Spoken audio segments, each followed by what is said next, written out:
नमस्कार, हिंदी खबर देख रहे हैं आप और आपके साथ मैं हूं मोनिका सिंह। 3 दिवसीय उत्तराखंड दौरे पर राष्ट्रपति द्रौपदी मुर्मू आज शाम देहरादून पहुंचने वाली हैं। राष्ट्रपति द्रौपदी मुर्मू कई कार्यक्रमों में शामिल होंगी। महामहिम अंतर्राष्ट्रीय योग दिवस पर योग करती हुई नजर आएंगी। 21 जून को राष्ट्रपति द्रौपदी मुर्मू योग करने वाली हैं। 21 जून को अंतर्राष्ट्रीय योग दिवस मनाया जाता है और पुलिस लाइन में ये योग कार्यक्रम आयोजित होने वाला है, जिसमें शिरकत करेंगी राष्ट्रपति द्रौपदी मुर्मू। योग अभ्यास करेंगी और मकसद इस कार्यक्रम का सभी जानते हैं। योग के लिए जागरूकता लोगों में उत्पन्न करना, पैदा करना लगातार बदस्तूर 2014 से योग अंतर्राष्ट्रीय योग दिवस जो है हर साल मनाया जाता है। योग की उत्पत्ति भारत से हुई है और इसे दुनिया भर में लगातार बताया भी जा रहा है और ऐसे में भारत में जन जन तक योग पहुंचे, योग की महत्वता लोग समझें, योग अभ्यास करें, अपने जीवन शैली में इसे शामिल करें, स्वस्थ जीवन लोगों का हो, यही मकसद है योग अभ्यास का और योग दिवस मनाने का। तो राष्ट्रपति द्रौपदी मुर्मू 3 दिवसीय उत्तराखंड दौरे पर हैं और देहरादून पहुंच रही हैं। अपने प्रवास के दौरान वो राजपुर रोड स्थित राष्ट्रपति निकेतन में रहेंगी और शुक्रवार को वहीं अपना बर्थडे भी मनाएंगी। राष्ट्रपति के दौरे के दौरान राष्ट्रपति निकेतन में विभिन्न सांस्कृतिक और सामाजिक आयोजनों का आयोजन किया जाएगा। साथ ही वो निकेतन परिसर में एक अत्याधुनिक पार्क की आधारशिला भी रखेंगी।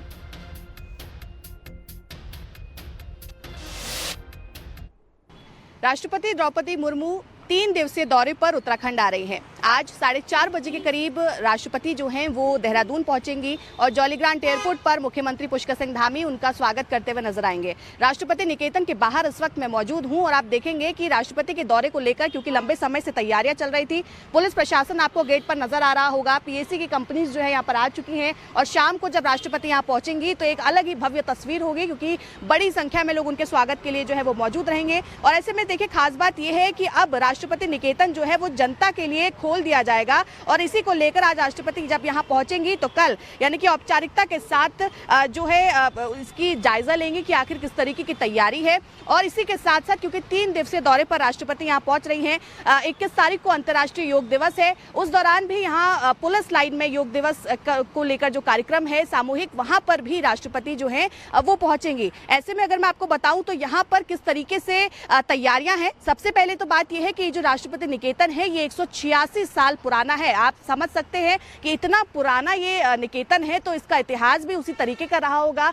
भव्य तरीके से अंदर सजाया गया है, किस तरीके से यहाँ के कल्चर, यहाँ की संस्कृति को जनता के बीच ले जाया जाए, जो पर्यटक यहाँ पहुंचेंगे उन तक हमारा मैसेज जो है वो पहुंचे, इसको लेकर पूरी तैयारी जो है वो की गई है। और ऐसे में जैसे मैं कह रही हूँ बार बार कि 186 साल ये पुराना ये निकेतन है। ऐसे में आप समझ सकते हैं कि कितना पौराणिक है, यहाँ से कई चीजें जुड़ी होंगी। और अंदर भी जहाँ पर जो उद्यान इस बार खोला जाने वाला है, 136 एकड़ की पूरी जमीन है, पूरा उद्यान है, यानी कि आप समझिए कि कितना भव्य ये उद्यान होगा। ऐसे में अन्य जगहों के अलावा भी अब पर्यटकों के लिए एक नई जगह होगी जो आकर्षण का केंद्र होगी। और ऐसे में आपको एक तस्वीर और दिखाऊंगी। निकेतन के बाहर से अगर आप देखेंगे तो कलाकृतियां जो है वो बनाई गई हैं, चाहे वो हम दीवारों की बात करें, चाहे हम निकेतन के बाहर की बात करें।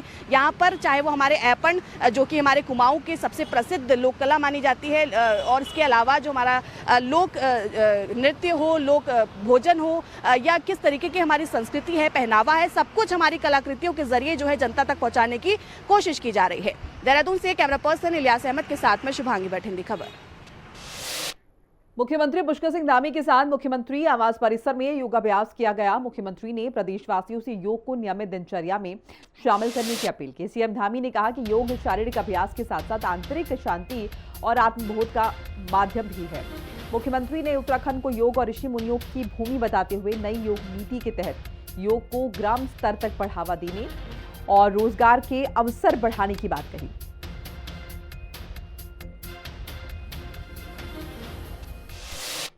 योग हमारी बहुत प्राचीन विधा है और आदरणीय प्रधानमंत्री श्री नरेंद्र मोदी जी के नेतृत्व में आज योग पूरे विश्व का योग बन गया है।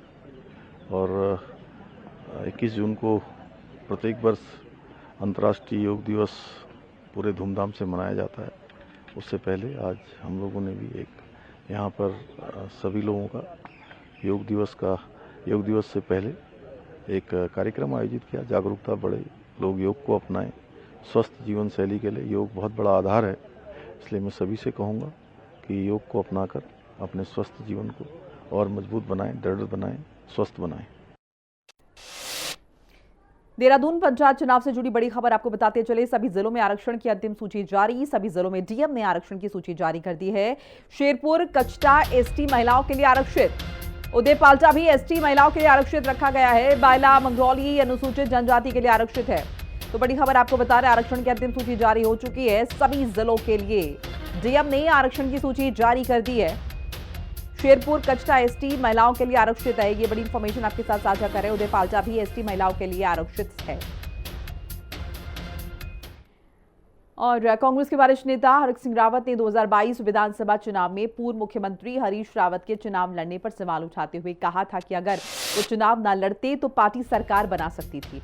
इस पर हरीश रावत ने जवाब दिया कि अगर उन्होंने खुद चुनाव न लड़कर पार्टी के प्रचार पर ध्यान दिया होता तो बेहतर परिणाम मिल सकते थे। हरीश रावत ने कहा कि जब भी वो खुद चुनाव नहीं लड़े और प्रचार किया, कांग्रेस को सफलता मिली।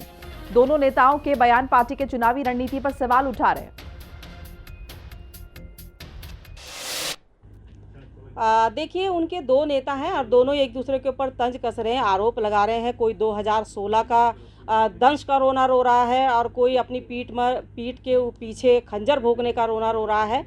तो ये कांग्रेस की अंदरूनी लड़ाई है। रही बात उनकी कि वो चुनाव लड़ेंगे या नहीं लड़ेंगे, तो आगे आगे देखिए होता है क्या, क्योंकि हाथी के दांत दिखाने के और खाने के कुछ और होते हैं। तो मुझे लगता है कि कांग्रेस के उन नेताओं के ऊपर भरोसा नहीं किया जा सकता जो पल में मासा होते हैं और पल में तोला होते हैं। तो इसलिए जब 2027 का चुनाव आएगा तो आपके सामने असलियत सामने आएगी। लड़ेंगे या नहीं लड़ेंगे, वो नहीं लड़ेंगे तो उनका परिवार का लड़ेगा, परिवार नहीं लड़ेगा तो रिश्तेदार लड़ेगा।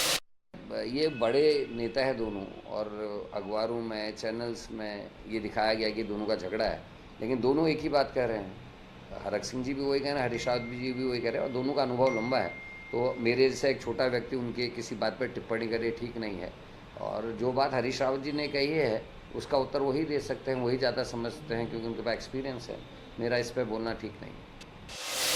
ये मानता हूँ इस बात को कि यदि मैं चुनाव नहीं लड़ा होता और या मुझे नहीं लड़वाया गया होता और ये जो परिस्थितियाँ उसके चारों तरफ खड़ी हुई वो नहीं हुआ होता, तो हम कई चीज़ों को संभाल लेते, और उन चीज़ों को संभाल लिया होता तो कांग्रेस सत्ता में आ गई होती।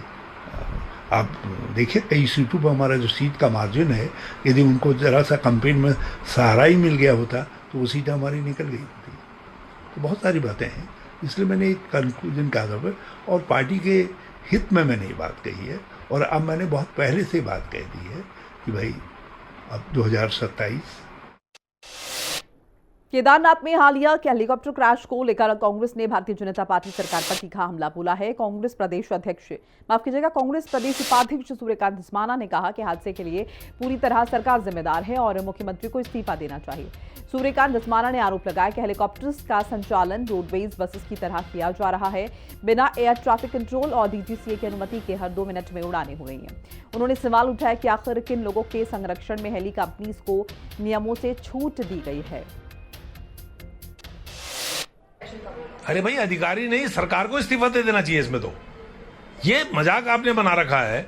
मतलब आपको हम बार बार चेता रहे हैं, आपको हम बार बार कह रहे हैं कि भैया बिना किसी नियम के, बिना एयर ट्रैफिक कंट्रोल के नियम के, बिना जो डायरेक्टर जनरल ऑफ एविएशन है उसके बिना परमिशंस के, एक के बाद एक 2-2 मिनट में, 3-3 मिनट में फ्लाइंग हो रही है, टेक ऑफ हो रहे हैं, सॉर्टीज हो रही हैं।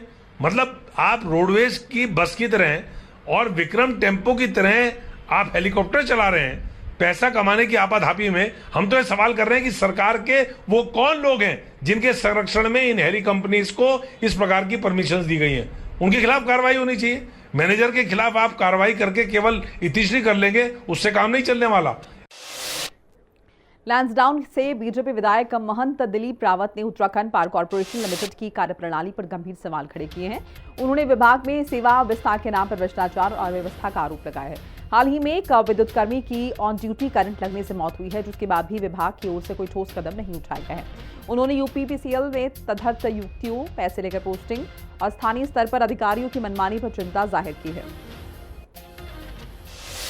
मेरे यहाँ एक विद्युत कर्मी का करंट से जो है मृत्यु हो गई है ऑन ड्यूटी पे, और ये बड़ा दुर्भाग्यपूर्ण है। और मैं समझता हूँ कि यूपीपीसीएल की बहुत घोर लापरवाही है। और मेरा तो यहाँ तक कहना है कि इस समय यूपीसीएल में बहुत बड़ी लापरवाहियाँ हो रही हैं। टेम्परेरी एमडी बने हैं, टेम्परेरी डायरेक्टर बना है और पैसा ले लेके इनको पोस्टें बांट दी गई हैं। और ये समझ लो कि क्षेत्रों में अफरा तफरी है। मेरे यहाँ डिवीज़न कोई है, जेई कहीं से आ रखा है, एसडीओ कहीं से आ रखा, प्रॉपर कोई काम नहीं हो रहा है। और मेरे कई बार एमडी से कहने के बावजूद भी उन्होंने ये कार्रवाई नहीं करी। मैं समझता हूँ कि सेवा विस्तार के नाम पर मेवा ज़्यादा खा रहे हैं ये आज वर्तमान में अधिकारी। विवादों से घिरे भारतीय जनता पार्टी के पूर्व विधायक सुरेश राठौर ने एक्ट्रेस उर्मिला सनावर को सार्वजनिक रूप से अपनी पत्नी स्वीकार कर लिया है। पूर्व विधायक सुरेश राठौर ने सहारनपुर में प्रेस कॉन्फ्रेंस में उर्मिला को पत्नी माना है, लेकिन उत्तराखंड के ज्वालापुर से पूर्व विधायक सुरेश राठौर ने इस स्वीकारोक्ति से यूसीसी का खुला उल्लंघन भी कर दिया है। पहली पत्नी होने के बावजूद दूसरी शादी उन्होंने कर ली है, जबकि उत्तराखंड में यूसीसी में ये कृत्य प्रतिबंधित है। इस मामले को लेकर कांग्रेस ने भारतीय जनता पार्टी और सरकार पर हल्ला बोल दिया है। सुरेश राठौर ने उर्मिला को पत्नी स्वीकारा, यूसीसी का उल्लंघन कांग्रेस ने धिक्कारा। पीसीसी अध्यक्ष करण माहरा ने मांग उठाई, पूर्व बीजेपी विधायक पर कब कार्रवाई। एक्ट्रेस उर्मिला सनावर के साथ संबंधों को लेकर लंबे समय से विवादों में घिरे ज्वालापुर से बीजेपी के पूर्व विधायक सुरेश राठौर ने एक्ट्रेस उर्मिला सनावर को अपनी पत्नी स्वीकार कर लिया है। पूर्व विधायक सुरेश राठौर पहले से शादीशुदा हैं। उनके इस रिश्ते को लेकर उनके परिवार में काफी नाराजगी थी और ये मामला अखबारों और सोशल मीडिया में आने के बाद से ही विवाद का विषय बना हुआ था। पूर्व विधायक उर्मिला से रिश्ते को नकार रहे थे, जिससे उर्मिला और राठौर के बीच अनबन बनी हुई थी और पूर्व विधायक की छवि भी खराब हो रही थी। लेकिन सहारनपुर में एक प्रेस कॉन्फ्रेंस में सुरेश राठौर ने इस संबंध को स्वीकार कर लिया है। प्रेस कॉन्फ्रेंस में सुरेश राठौर के साथ दुल्हन की तरह सजी धजी आई उर्मिला सनावर ने कहा कि उन्होंने नेपाल में शादी कर ली थी, जिसे गंधर्व विवाह कह सकते हैं। वहीं सुरेश राठौर ने शायरी सुनाते हुए कहा कि उर्मिला का प्यार जीत गया। उनके बीच कुछ गलतफहमियां थीं, लेकिन वो पहले भी उनके साथ थे और आज भी हैं। मेरी पिछली शादी डिस्ट्रॉय हो गई थी, मैं इनके पास गई, किस तरह से हमारा अट्रैक्शन हुआ, किस तरह से हम एक दूसरे के साथ बंधे और फिर हमने नेपाल में 4 अक्टूबर को हमने शादी कर ली। मतलब गंधर्व विवाह कह सकते हैं आप उसे। तो ठीक है, वो कहीं ना कहीं इस तरह के रिश्तों को मान्यता नहीं देते, लेकिन ये आज एक नज़ीर बन रही है या एक इतिहास बन रहा है। बहुत सारी स्टोरीज आई है जिसमें हत्याएं भी हुई हैं नेताओं के, इस तरह की स्टोरियां। लेकिन ये मैं इनका बड़प्पन है कि आज मतलब मेरे समक्ष और मेरे साथ बैठे हैं। ना मैं गिरा ना ही मेरी उम्मीदों के मीनार गिरे, पर लोग मुझे गिराने में कई बार गिरे। सवाल जहर का नहीं था, वो तो मैं कई बार पी गया, पर लोगों की तकलीफ जब हुई जब मैं जहर पीकर भी जी गया। मैंने इस रिश्ते में कभी मना नहीं किया। मेरी केवल इतनी बात थी कि आप मीडिया के माध्यम से मत कहो। इनका प्यार जीत गया। मैं इनके साथ पहले भी खड़ा था, मैं आज भी खड़ा। सुरेश राठौर ने शायरी सुनाते हुए उर्मिला राठौर को अपनी पत्नी तो स्वीकार कर लिया, लेकिन इस चक्कर में पूर्व विधायक ने उत्तराखंड में लागू यूसीसी का उल्लंघन भी कर दिया। पहली पत्नी होने के बावजूद सुरेश राठौर ने दूसरी शादी कर ली है, जबकि उत्तराखंड में यूसीसी के प्रावधान इसकी इजाजत नहीं देते।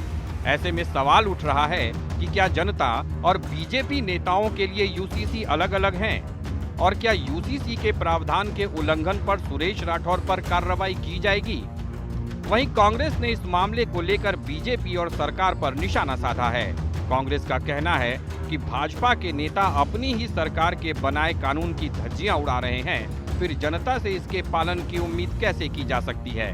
कांग्रेस प्रदेश अध्यक्ष करण माहरा ने तंज कसते हुए कहा है कि सुरेश राठौर पर कोई कार्रवाई नहीं की जाएगी, क्योंकि बीजेपी अपने नेताओं को बचाने के लिए कुछ भी कर सकती है।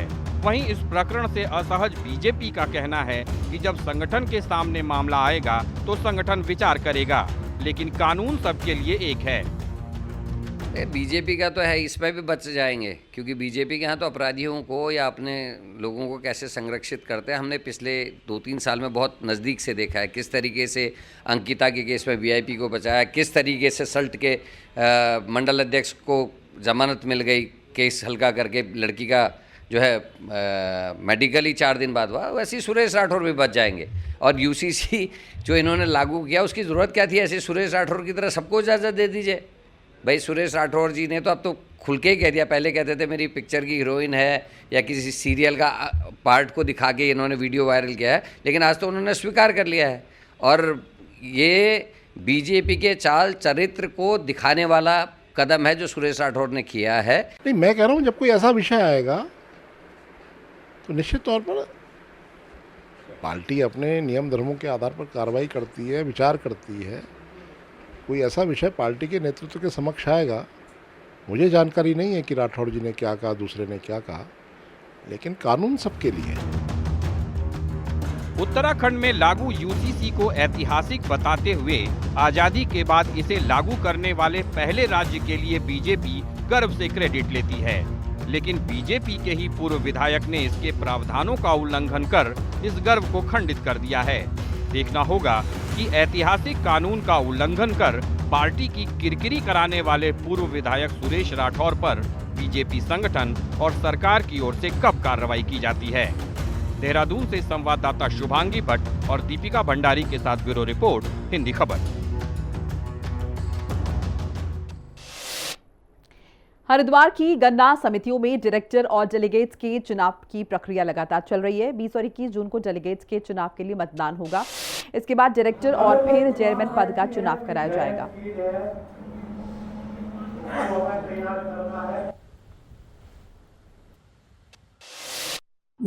कल जो है 20 तारीख को 213 डेलीगेट्स का चुनाव होना है और 21 तारीख को 222 का चुनाव होगा। लगभग 400 कर्मचारी के करीबन हमने चुनाव में व्यवस्था दुरुस्त करने के लिए लगाए गए हैं, जिसमें 11 हमारे जो AROs हैं उनके अंदर 45 जो बूथ हैं उसमें 45 पीठासीन अधिकारी हैं। प्रत्येक पीठासीन अधिकारी के साथ 2 मतदान अधिकारी के रूप में तैनात किए गए हैं। और सुरक्षा की दृष्टि से पुलिस भी की सुरक्षा की दृष्टि से पुलिस की भी व्यवस्था उचित करने के लिए हमने SDM साहब को और थाने को और SSP साहब को लिखा गया है, व्यवस्था बनाई गई है। जी। तो ये कहा जा सकता है कि 4 बजे मतदान प्रक्रिया समाप्त होने के तुरंत बाद ही काउंटिंग का काम भी शुरू हो जाएगा। जी 4 बजे जितने भी हमारे जो लाइन में रहेंगे, लास्ट वाले का पर्चा सबसे पहले वहाँ क्लोज कर दिया जाएगा और सबका जितने भी सदस्य हमारे उसमें समय पर जो यहाँ पर लाइन में लग जाएंगे उन सभी का मतदान कराया जाएगा और मतदान समाप्त होते ही मतगणना प्रारंभ कर दी जाएगी। रिजल्ट आउट होंगे, रिजल्ट आउट कर दिया जाएगा। यानी 21 तारीख में तमाम प्रक्रिया संपन्न हो जाएगी। हाँ, 20 की 20 को, 21 को 21 को। उसके बाद चेयरमैन की, उसके बाद जो है डायरेक्टर चुनने की प्रक्रिया प्रारंभ हो जाएगी। डायरेक्टर उसके बाद चेयरमैन। जी। उसके बाद 4 तारीख को हमारा डायरेक्टर चुने जाएंगे और 5 तारीख को अध्यक्ष और उपाध्यक्ष का चुनाव किया जाएगा। प्रधानमंत्री मोदी के जोलिंग कुंग दौरे के बाद आदि कैलाश को अंतर्राष्ट्रीय पर्यटन स्थल के रूप में पहचान मिली है। सड़क मार्ग बनने के कारण अब पर्यटक आसानी से आदि कैलाश पहुंच पा रहे हैं। इसके लिए केवल इनर लाइन परमिट की जरूरत होती है, जबकि कैलाश मानसरोवर के लिए चीन का वीजा जरूरी है। पहले साल में एक बार यात्रा होती थी, अब रोजाना करीब 2000 पर्यटक यहाँ रहे हैं। इस बढ़ोतरी से रोजगार और पर्यटन को बढ़ावा मिला है।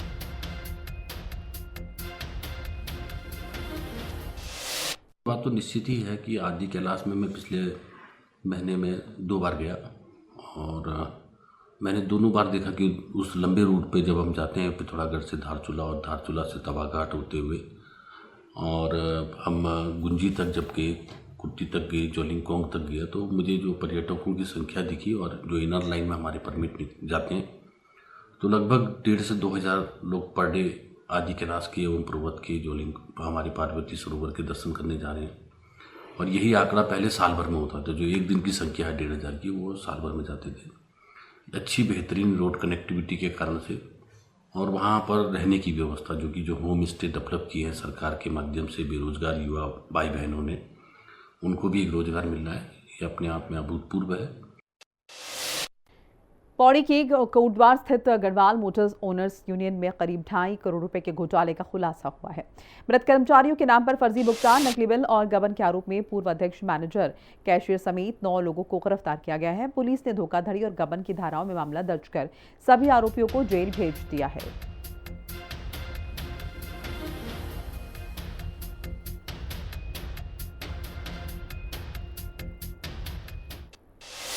कोतवाली कोटद्वार पुलिस के द्वारा GMOU कोटद्वार में कुल 2.5 करोड़ रुपए की धनराशि का गबन करने पर कुल 9 अभियुक्तों की गिरफ्तारी की गई है।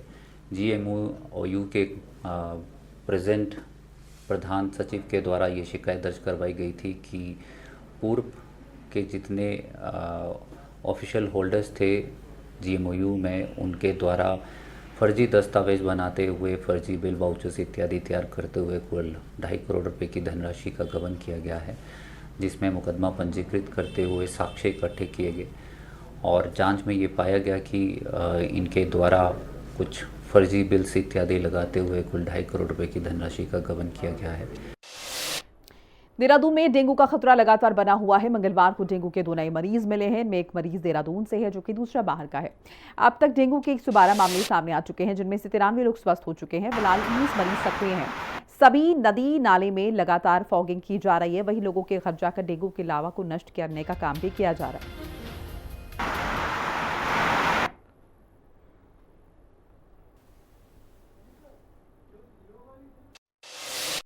देखिए, डेंगू के लिए भी, क्योंकि हमें पहले से अंदेशा था कि ये तीसरा साल है और तीसरे साल में जो है डेंगू ज़्यादा आक्रामक होकर सामने आता है, तो हमने उसके लिए अपना बहुत पहले से ही हमने अपने जो 5 हमारे एंटी लार्वा टैंकर है वो हमने निकाल दिए थे, जिनकी संख्या हमने बढ़ा के 15 कर दी है। जहाँ जहाँ पे भी हमारी जल भराव की स्थिति होती है, तो उन जगहों पर हमारे जो एंटी लार्वा टैंकर्स हैं वो अब वहाँ पे जाके और उसका जो हमारे जो दवाई है उसका स्प्रे करते हैं, जिससे कि लार्वा को पनपने में मदद नहीं मिलती है। इसके अलावा हमने 130 जो अपनी फॉगिंग मशीनें छोटी वो लगा रखी हैं 100 के 100 वार्डों में। इसके अलावा हमने जो 4 बड़े अपने टैंकर्स और उसके टैंकर्स और फॉगिंग मशीनें, इनके माध्यम से भी बड़े बड़े क्षेत्रों में और जो कि दिन रात चलती हैं, फॉगिंग का लगातार कार्य चल रहा है। उद्योग व्यापार मंडल जसपुर के व्यापारियों ने नगर पालिका अध्यक्ष से खुले हुए नाले के ऊपर लोहे का जाल लगाने की मांग की है। सब्जी मंडी चौक के पास टूटे नाले पर व्यापार मंडल अध्यक्ष हरिओम सिंह के नेतृत्व में व्यापारी पहुंचे, जहां उन्होंने मौके पर नगर अध्यक्ष नौशाद सम्राट को बुलाकर खुले हुए नाले को दिखाया। वहीं व्यापारियों ने नगर अध्यक्ष से आने वाली बरसात के मौसम के मद्देनजर देखते हुए नाले की सफाई और उस पर लोहे का जाल लगाकर उसे पाटने की मांग की है, जिससे किसी भी तरह की अप्रिय घटना से बचा जा सके।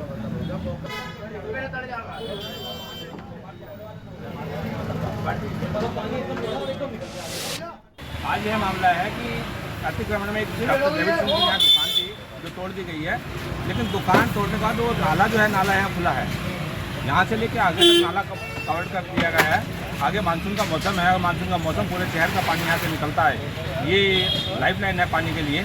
अगर यहाँ से कोई व्यापारी, कोई ग्राहक या किसी का सामान, किसी मोटरसाइकिल को बह जाए तो उसका दोबारा मिलना बहुत मुश्किल है। हमने नगर पालिका चेयरमैन जी से अनुरोध किया है कि इस समस्या का निस्तारण किया जाए। क्या मांग करी गई है आपके द्वारा? हमारे द्वारा ये मांग की गई है कि इस जो नाला है, इस नाले को जाली से किसी और तरीके से इस तरह से कवर किया जाए कि जिससे जान माल की सुरक्षा हो सके। ये मामला एक नाले का है। इससे पहले कुछ लोगों ने अतिक्रमण के नाम से हाई कोर्ट में एक रिट डाली थी, तो उसकी वजह से दुकान तोड़ दी गई थी पहले ही। तो ये नाला खुला हो गया दुकान टूटने के बाद। तो हमारे व्यापारी भाइयों ने, हमारे व्यापार मंडल अध्यक्ष जी ने यहाँ पर मौके पर बुलाकर नगर पालिका को में तो ये दिखाया। तो हमने इन पर रेलिंग बनाने का इनसे वायदा कहा, रेलिंग बना के देंगे ना। तो कब तक बन जाएगी? 4 से 5 दिन में काम लगवा देंगे। ठीक। और इसी के साथ इस बुलेटिन में फिलहाल इतने खबरें लगातार जारी, आप देखते रहिए हिंदी खबर।